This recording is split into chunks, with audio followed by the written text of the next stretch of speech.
You and others in the administration have said several times that no one has died because of the administration's cuts to humanitarian aid and the shuttering the Agency for International Development.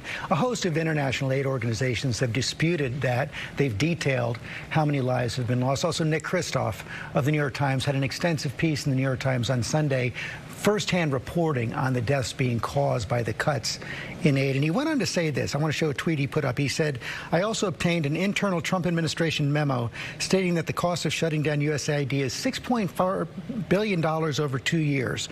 That sum could save more than 1 million children's lives. Instead, it is being spent to shut down programs that saves lives."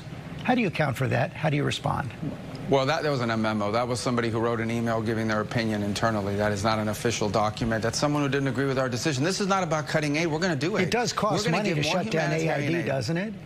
That's a fact. No, we didn't shut it down. We moved, well, a couple things. We shut down AID because it was a dysfunctional organization. We moved it under the State Department. Number two, we are going to do more foreign aid than any country in the world. We're going to do more than anyone in the world, again, this year. But we're going to do it the right way. We're going to do it holistically. We're going to do it as part of an integrated foreign policy. We are not going to fund an NGO industrial complex that built itself up, that was taking a substantial percentage of the money and not going directly to the recipients. It was going to these organizations that had multi-billion-dollar projects and budgets. We're not going to continue to do it that way.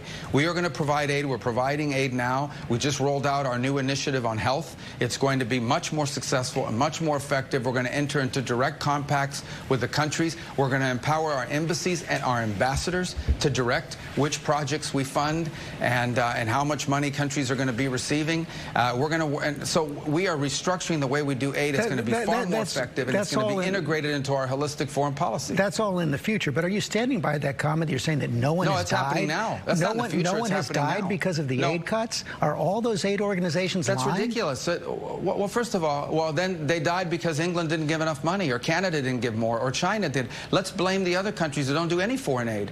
How about China? I mean, China's the second largest economy in the world. They don't give money to these projects. So you're no longer disputing that the aid cuts have cost people's lives. You're no longer disputing that. It didn't. I think anybody who tells you that somehow it's the United States, if we cut $1, somehow we're responsible for some horrific thing that's going on in the world is just not true. Beyond that, I would say that in some of these places that they cite, not going the reason why the aid didn't get there, someone's going to die, one of the reasons why some of these places didn't get the aid is not because we cut the aid. It's because there's a war going on and the aid never got to the people.